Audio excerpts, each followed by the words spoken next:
Well, hello and welcome to the Elevenses Business Show. This is where we take time out to reflect on our businesses in the business world with technology, finance, and all things business success, So we're your hosts today. My name is Morva from Malion Accountancy Services. Ladies, can you introduce yourself, please? Good morning, everyone. My name is Day of Logic to Create. Sorry about that, Morva. Maureen, sorry. My name is Yejiday, Logic to Create, and we provide WordPress security tools and services. Okay, so I love it. We're a team, so we're just like relaying, passing the baton. So my name is Maureen Negbay. I am the digital confidence coach. I help you with your IT systems so that you have more time to do what you love in your business to make your money. Fantastic. So how you been doing, ladies, this week? Good. Yeah. All right. Glad it's Friday. Yeah. Just been working on a lot of different things. Yeah, so I'm good. Yeah, no, it's good. It's good.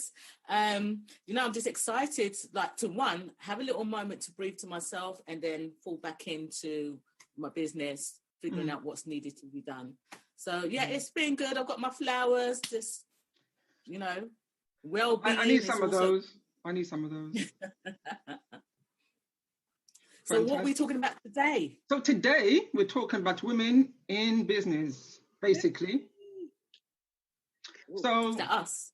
That's us, man. That's us. 100%. So our first question is, what are the difficulties faced by women in contrast to men?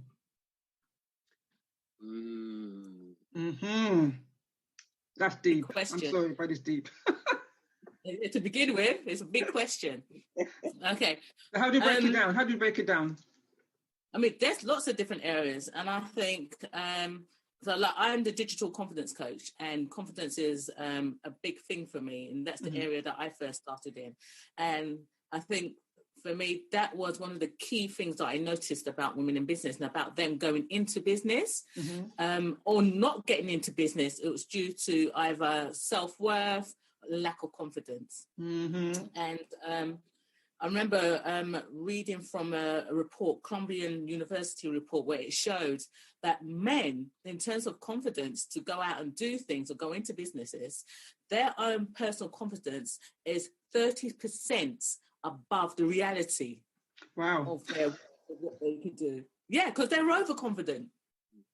Whereas a woman would actually downplay herself, and it's some of those challenges, not every woman, but it's seen that women will downplay themselves or need to put everything into place before they move forwards, rather than just leaping in and just doing it like most men. They will just take the chance, take the opportunity. So for me, one of the biggest things is around confidence and self-worth.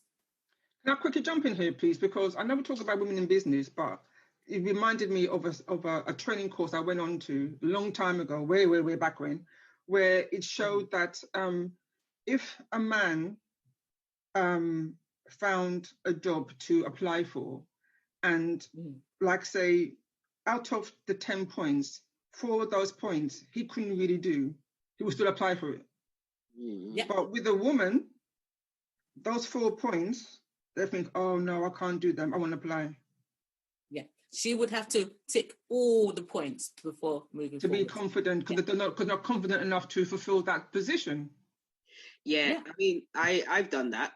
There's a lot of opportunities, even on like Contracts Finder. I get alert every morning, and I'm like, oh yeah, that looks good, but there's this and this and this that I can't do or whatever. And funny enough, I had this kind of conversation with my daughter on the weekend when I was coming back from my studio, and I said to her, listen, right, like, money needs to be made, and in order to do that, I need to start kind of like having the confidence of a man, kind of thing. Like, some things I'm basically not going to be able to do, but that shouldn't stop me from going for these kind of opportunities and, just get a bit more, how do you say it, ballsy.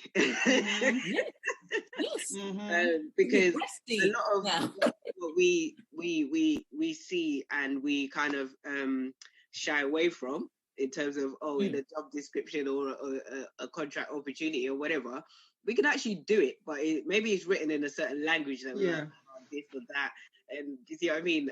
But when you think about your whole skill set in your life experience, your work experience, and all of that, you realize that you can actually do these things. And even if you can't, guess what? You can get help and you can pay other people to do it. Do you see totally. I literally had that last weekend, and so that's the mindset that I'm definitely going into now. It's funny because again, using stats, going back, I can't remember where I got the stats from, and I'll put links to stats where the information has come from. But it was saying that the percentage of women that actually do go into business is because of necessity rather than opportunity, where men usually will go into business because of opportunities and chance, motivation, and so on. Whereas, it's, there's the different reasons why women go in. It's usually because they need to and they have to, which is, there's more opportunities out there to be able to live the life that we want rather than having to do things a certain way. So, I would encourage people to just live the dream. Do what you dream of. It's also written, I found like in a Telegraph, it's only dated last year, that there's 5 points, which I'll just kind of briefly go over. I mean, they're all not relevant right now. But one of the points, they were saying that some women go into business after a career break. Which compared to men, they leave a full-time job and go straight into business, which they're saying that is a downfall for women. Because maybe their skill sets are not 100% because they've had a career break, and also we're saying that they start up with less capital than men. I don't know about that. Maybe we are like risk adverse. We don't want to, apply for too much funding that you have to repay, or investments. I saw something about that when I was doing some research for an opportunity that I was applying for, and those points were about being risk averse. And last week we were talking about what's the definition of an entrepreneur, right? Take financial risk. So we're like, maybe not. This is and if you've got family and stuff like that, you're trying to keep a roof over your head. You're calculating all of these different things that you need to attend to first before you're just dropping cash into this business. Do you see what I mean? So sorry, Morvan, to cut in. No, that's cool. Yeah. No, I'm going to cut in as well because the whole thing. The thing about the finances as well, because I think we were talking about this at one point, that men are more likely to get approval from banks and get loans and so forth over women anyway. Yes. But why? When women can prove that they've been, I can't remember where I saw it again, but some successful business lady, can't remember her name, I'm so sorry, that she applied for some funding, some investment, some loans or something, and they turned her down, although she's got successful businesses behind her. Right, yeah. So, no, it's a challenge. It almost feels as though women in business have to keep proving themselves a lot more.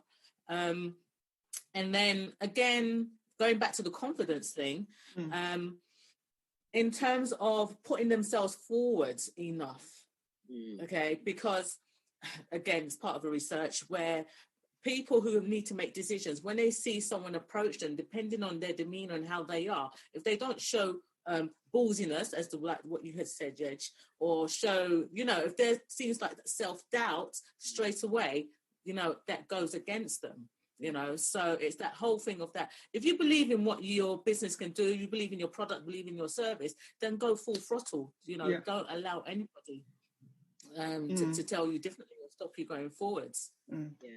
And as you're saying more is about the confidence thing, is that I think women are scared as well of failure too, according to the Telegraph anyway. And they were saying that, they will find it hard to bounce back from failure as well. maybe the male counterpart will just say, okay, yeah, fine, I failed on that, that project. I'm going to do another one. You'll close the business down and start again. Yeah. Rename I've seen it on the Dragon's Den. A man could come back to the Dragon's Den with different ideas all the time. And all the time they turn him down. But I think to a certain extent, though, I was going to make this point that I feel like women are actually more resilient in business. Like we will keep, I will keep going on. You know what I mean? And keep making it happen. And I've reinvented myself a couple of times. But I think we have more resilience in us. But I don't know how the fear and resilience relationship is, because maybe like once we've got over the fear, then we'll start building resilience. But it's the fear that stops us from getting into those initial stages anyway. And there is that thing of, fear of failure, and, sometimes even just doing something wrong on a blog post. And so I had this mentoring session, and we drilled down and realized that when you get kind of, you make mistakes when you're young, right? And if you have been, told off a lot about it, and, you would just seem to be the bad kid or whatever. Do you see what I mean? Because you're making mistakes or whatever. Then when you grow up in later life and you haven't worked on those issues and how to deal with those scenarios, you're going to be trying to avoid making mistakes, so that do you know what I mean? And even when you do make mistakes, you might be the hardest person on yourself, and then it's like, I'm not going to do that again.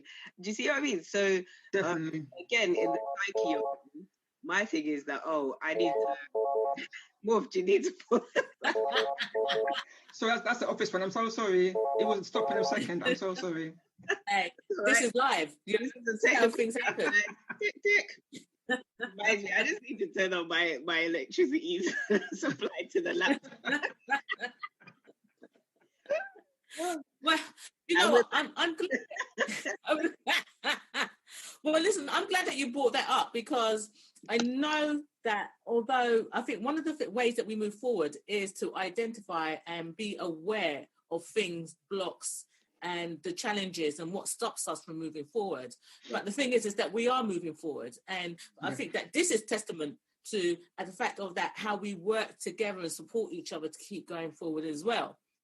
Because I think these are great times, new times, where we are seeing more and more women in business. And for me, that's a delight, rather than women seem to be just doing the caring professions,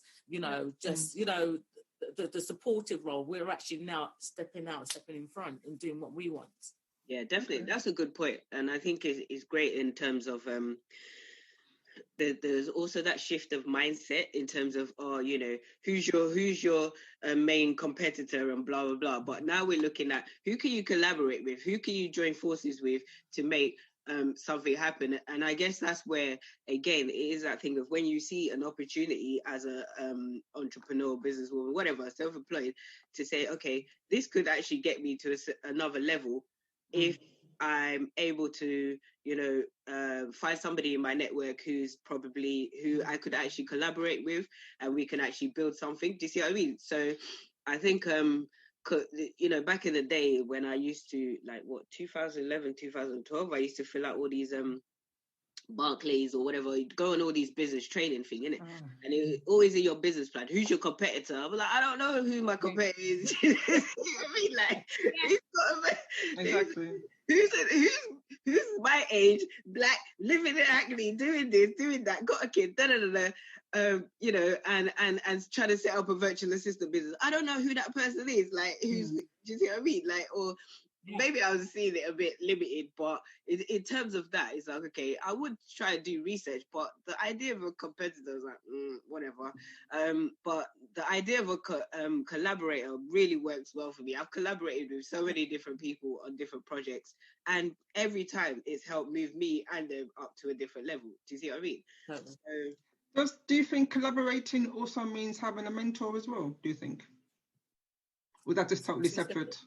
Totally separate. Two separate things. Yeah, I think it's separate things. Like I've had three or four mentors or whatever, and I think those, all these top millionaires, billionaires, they tell you they've got like 7 mentors and all of that. And that's Oprah. Yeah. It's Oprah. Oprah has 7 coaches and mentors, and wow. that's that. Yeah, no, and that's the thing about it. You can't just. Everybody's got different expertise, and that's the beauty of collaboration because it's bringing different mindsets. I mean, we're all 3 of us are all in different fields, you know, but coming together, we're a force. And that's the thing where you can see, you know, it's like, you know, it's a Venn diagram where you see all your different bits, but you see the little area where you can all kind of all relate. That's where the power is in terms of, okay, all of us can bring something to the thing, and we all have different networks as well, which then makes it even more powerful, based on, you know, what we're doing and those kind of things. So I think definitely collaboration is great. Mentoring is great too, for women, and I've had male and female mentors. You know, they all bring something to the field, and they all help to develop one's person. Okay, so we've touched on like the finance stuff, but what about, you know, other responsibilities, you know, like childcare, you know, and other, you know, other stuff, other personal stuff? I feel yeah, I think you'd be very good at answering this question right now.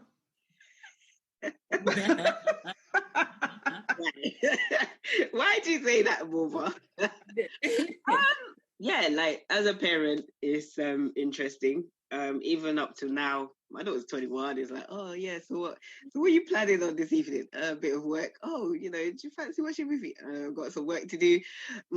Yeah, so there is that thing of the balance, work-life balance. We all have that anyway, regardless of being parents. But in that extreme, you've got to really work that out. And handle it, because you just don't want to be seen to that as that person who is just trying to make money, and you know, you're losing the bonds with your family and your relations and stuff like that. So a lot of I did a lot of kind of like soul searching last year. No, the end of 2018. I was like, I need to start planning time back in with my family. Not just my daughter who lived with me, but she was at uni or whatever. So when she's away at uni, I try to work as hard as possible so that when she's back, I can time with her, and you know, try and see the nieces and nephews and all of that a bit more, because before you know it, they're all grown. Like they're like, hey, what happened? Please, listen, I've got a 30-year-old nephew and a 32-year-old niece. For God's sake, hello. You don't look old. I'm still 25. Oh, you're older than me. But hey. 24 and I think yours.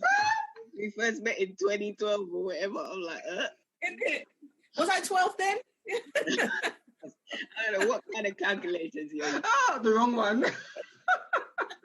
On the stock. Nigerian calculator. That's another barrier for female denial. Like, I'm making me cry. Oh dear. I think, you know what? It's like what you said, that we've all got different things that get in the way, whether it's family. Like some of my friends will say they don't see me. Yeah. Because it almost feels like I'm just constantly working and working and working. So although I'm not bringing up a child, it's almost my child is my business. Yeah. You know, so I'm spending too much time. And it's like what you're saying, it is about building up that balance so you enjoy life. And business is not supposed to be painful. No. It's not supposed to. It's not supposed to be painful, you know. There's always going to be challenges and so forth, but it is about also still making sure you're not just living to work. You know, it's the same concept about a career. You're not living to go to work, so you're not living to just do your business. You know, your business is supposed to be able to give you that life that you want. I mean, right now for me, it's quite mega, to be honest, because obviously I'm an accountant, and you know, people, you know, who are self-employed, you know, are applying for the grants, so I'm helping them with that, and obviously people on furlough as well. Yeah, and just like, you know, it's just for some reason it's just gone mega busy, and the self-employed people are like getting in tax returns early. Woohoo! And, I'm just using my staff as best as I can, and I'm trying to manage the time, the time and the workload as well. Sometimes it's hard, so I just let it go. Instead of stressing about it, I just thought, you know what, just do it. What's the sense of stressing about it? Just give myself a headache, hypertension, I'm going to out you. Oh, please don't. It's a good thing or bad thing? Because the thing about what I do love is that you create cakes. So you make cakes. So you've got a pastime. You've got something where you have a little outlet. That's true. That's true. Everybody, Morva sends us pictures of her cakes and the foods and everything that she makes as well. So it's yeah. What was that one? Peanut butter. Next thing, make your own peanut butter. Scratch. I was like, damn. I was like, Uber that over to me, please. When I made banana ice cream, I thought, oh my God, I'm a genius. Yeah, you love this banana ice cream, isn't it? Like every opportunity to measure. It's just banana and it's frozen. It's just fantastic. There's no sugars. There's no extra, craps in there. Okay. No E's, no P's. Just banana. So on another show, we're going to do a race. A good healthy food guide for all of us. Healthy mind, healthy body, healthy business. Yes. That's it. Oh, like that multitasking, able to do all of these different things as well. And that's what's expected, bringing it back around to women in business to be able to do all of these different things, from the home, family. So we're always in the center of holding things together. And it's how do we manage all of those bits and pieces and run a successful business. Yeah. And just to bring in some other stats. So there's the Alison Rose review of female entrepreneurship, and this review found that women could actually add an additional £250 billion to the economy if they started and scaled businesses as the same rate as men in the UK. Mm-hmm. So, we're not just pretty faces and cooks and mothers and stuff like that. We could really help boost this economy as long as we have the right support and we support each other and things like that. And so I guess in terms of, you guys viewers, female business owners and stuff, it'll be interesting to hear from you what kind of changes or support you think is still necessary to help us all move forward in that way. And I want to be one of those contributors to 250 billion. Of course, gosh. Jeff Bezos is pitted to be the first trillionaire in the world. Like, it is fantastic, wouldn't it? Would we become a dame or something like that? Sorry, would we become a dame or something like that if we were? I don't know. I was going to say a knighthood, but that's for the men, isn't it? The dames for the women. 3 billion and a few trillion. The title doesn't really matter to me. That's it. You just be damn rich. Yeah. There's some world-changing things we could do with that kind of money. Do you get me? Yes. Yeah, definitely. But also, just to bring it up, is that women in business is actually really soaring. Because again, from the stats, the government stats are showing that from the downturn from 2008, that women, self-employed women, so remember as we were saying last week, the difference between self-employed and entrepreneurship, but women going into business has gone up 58%, while men have gone down. Oh, okay. And I'm just relating that to the time that, remember, we were talking about when we started our own businesses, around the 2011, 2012 time, there was such redundancy was really high, and there was a lot of women that were being made redundant at that time as well. So one of the routes was that women started to go into business themselves. But it seemed to be still continuing. So it is not just on a downturn. It still seems to be a way that women are now looking to see that actually this is viable, to start up their own businesses. Yeah, and I think in this current moment, it's going to get even higher. The stats are going to increase exponentially. Do you know what I mean? It's going to be crazy. And I think this is where the women who are starting off and stuff, they need to communicate a lot more, to say what they really need, and also for us to see how we can be helping each other, and review this a bit more, because again, if there's financial things, really, I know there are like what do they call it, funding circles and all this kind of stuff like that, but the more we can look at these kind of things, especially from a black perspective or BAME perspective, then we need to have a look at that and see how the gaps that are there for Black women in general, and who are in specific kind of industries and stuff like that. Because obviously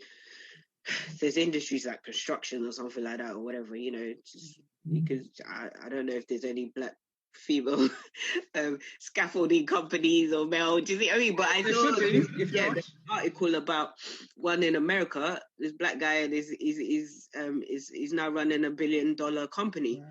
And I saw this week, so I was like, "Brad, that's interesting." So it just sparks your interest, like, at the end of the day, we don't have to be climbing up the scaffolding, but you can still run it.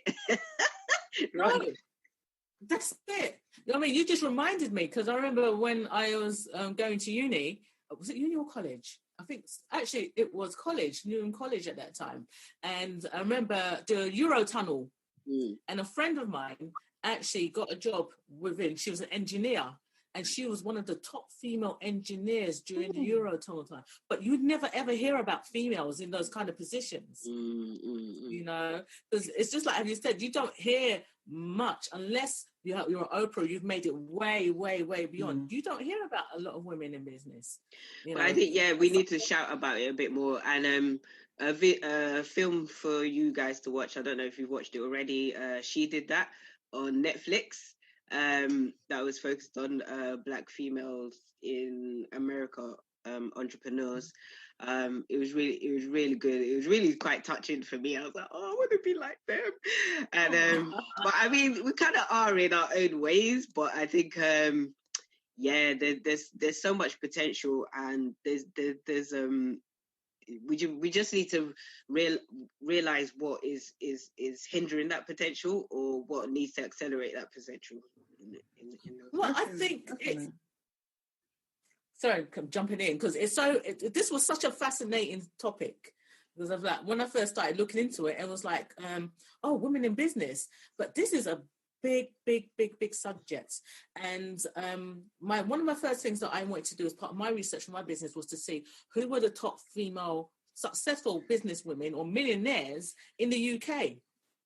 And that was one of the most difficult things to research and find. And there was hardly any, and especially Black women, there was hardly any.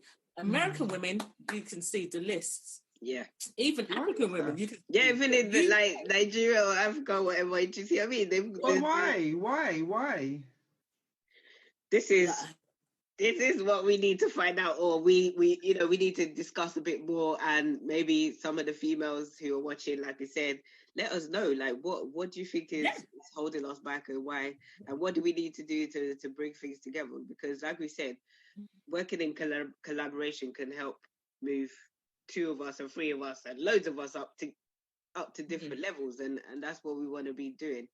So if it is that we need to start collaborating much more, create bigger networks, specific networks around finance, I know, and financial literacy, and putting together institutions, because there's Black banks and all that kind of stuff in other parts of the world. So, where's our banks and funding organizations? We need to think about that if we want to progress in certain ways. So fantastic. I think as well, it's about us lifting each other up. So we need to be talking about each other more as well. There's the collaboration where we come together, but then we need to be more vocal about who's out there, what the services are. So, that we can actually be able to connect with each other and know what's going on. So, yes. Okay. So, Mo, how are you doing for time? Sorry, you'll do a timekeeper. I didn't say that in the beginning, but you are. Thank you. All right. We're doing okay. We're around that half-hour point. Fantastic. So let's do a quick roundup then. Actually, yes. So please, viewers, drop us a line. Tell us, give us your feedback. Tell us about your experiences, your challenges, even your highlights. Please give us some good news, Give us some good stats. Give us some, just some good stories. Yeah. Come back definitely. on that, man, please. Yeah, definitely. And from the first episode that we've had, that we did, we've got some good feedback. So yeah, talk to us, guys. Yes, please. Yeah. Is there anything that you want to talk about? Anything, any highlights or any topics, that's important to you, or anything that you need to know that's going to help you accelerate in your business? Fantastic. Okay, well then, ladies, thank you so much for the chat today. Been fantastic, as per usual. So, before we go, yes. What about one thing that you think we could share, or from our discussion today, to put out that you want people to remember from this talk? We are strong. Yeah. Analyze and work on the blocks and barriers, internal and external, because we are our businesses, and once we kind of understand the blocks within, we can move the blocks within sometimes translate into our businesses. We need to work on those and try and get them out. Totally. Yes, and I will add to what you just said there in terms of you're not alone. So with those blocks or whatever you're going from, remember, one, you're strong, but you reach out to people. You've got 3 women here that are ready and open to help you. So reach out. You're not alone. Collaboration is one of the best and fastest way to move forward. Definitely. Okay. Yay! That was good. Thank you and good morning, and have a good week. Day. Yes. That's it. Yes. So next time for our 11s. 11s. Thank you for listening. See you. Goodbye. Don't forget to find us on our links on our social media. You can see it in the chat. Okay. Yes. All right. Bye.